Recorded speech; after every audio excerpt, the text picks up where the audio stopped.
No nii, Ülle, siin me nüüd istume. Sellest samast ruumist sai ju alguse tippjuhtimise praktikumi Phoenix esimene lend. Täpselt nii.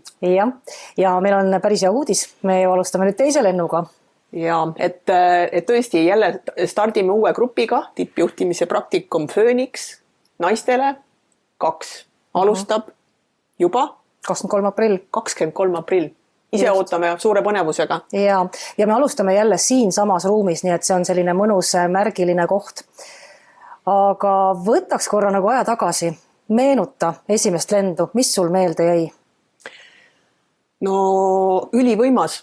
Et kindlasti veelgi rohkem, kui me loota julgesime või oskasime, ütleme nii.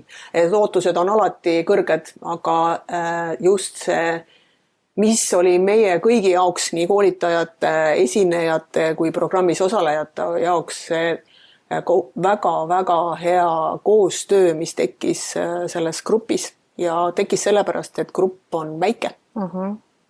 Ja me tegelikult ju tõdesime, et meil esialgne plaan oli see, et me teeme mõni võib-olla ka suurema gruppi, aga minu jaoks ka ikkagi see selline intiimne keskkond, 10 inimest koos praktikutega, et see avab inimesed, need esinejad, kes rääkisid ju tegelikult nii siiralt, nii ausalt oma isiklikke lugusid. Ja minu arust need lood olid need, mida ka tegelikult ju osalejad ütlesid, et need puudutavad ja need on need, mis annavad seda julgust, enesekindlust nagu kasvamiseks, edasiarenguks ja selleks, et võib-olla, et ma täna olen õigel teel ja võib-olla teengi järgmisi samme.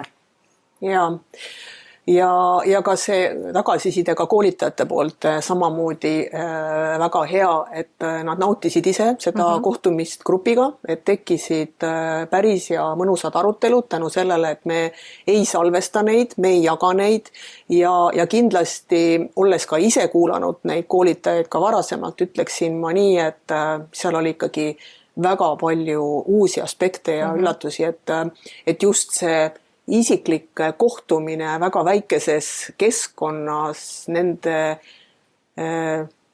head juhtimispraktikad siin samas osalejatele lähedal, et see oli miski, mida iseloomustati ka, et ihukarvad tõusid püsti, et nii lahe oli. Just.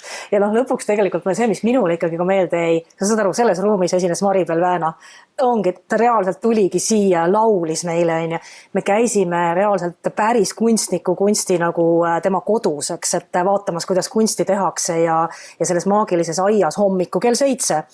Me käisime teatris ekskursioonil, et kuulata, kuidas juhitakse ühte teatrit, et milline on teatri juhtimise stiil.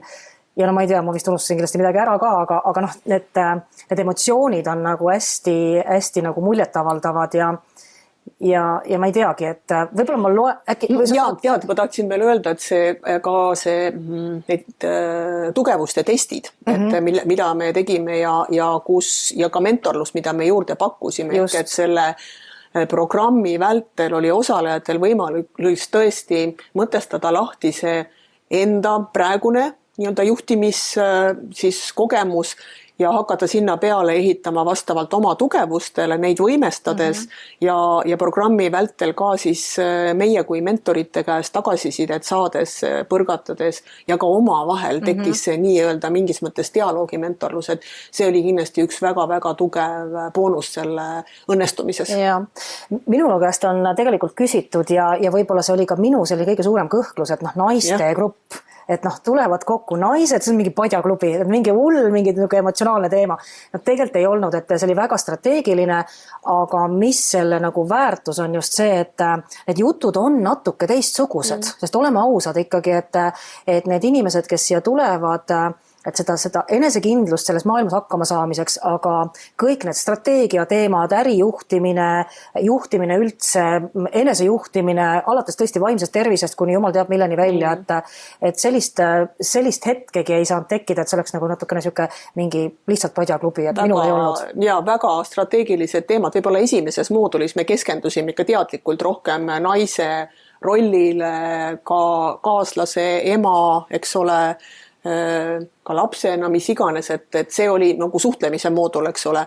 Ja seal me rääkisime sellest, aga kõik ülejäänud olid ikkagi need samad teemad, aga hästi avatult ja hästi ausalt. Et ma küsisin ka nagu osalejatelt, et kui see esimese mooduli lõpus, et kui siin nüüd oleks üks või kaks meest, et millised, kas need vestlused oleks samasugused ja nad raputasid kõik pead.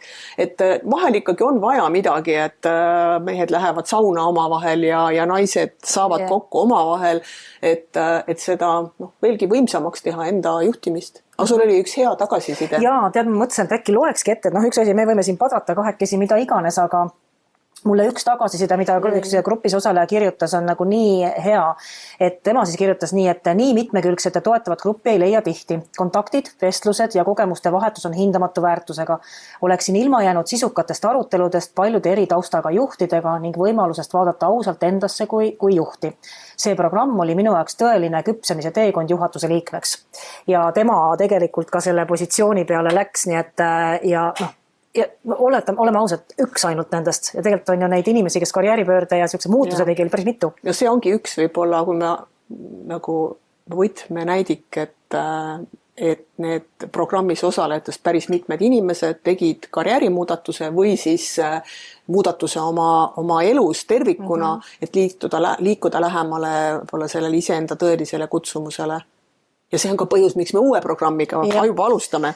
Nii et igal juhul meie oleme valmis, me oleme seda programmi natukene timminud veel paremaks ja alustame juba kevadel üsna sarnaselt, aga seal on esinejad, uusi esinejaid kindlasti, väga mõjukad, võite seda programmi vaadata, seal on tõesti sellised tugevad mõjukad tippjuhid ja ma arvan, et see tuleb veel parem kui esimene, sest et esimese grupi liikmed jagasid meile enda kogemust ja sealt saab ainult paremaks minna. Ja kindlasti meie anname endast parima ja ma usun, et tuleb sama ägedate osalejatega grupp, kellele pärast tekib ka see järelgrupp ehk alumnivõrgustik, mis on veelgi võimestav edasiseks karjääriteeks. Olete oodatud liituma? Jah.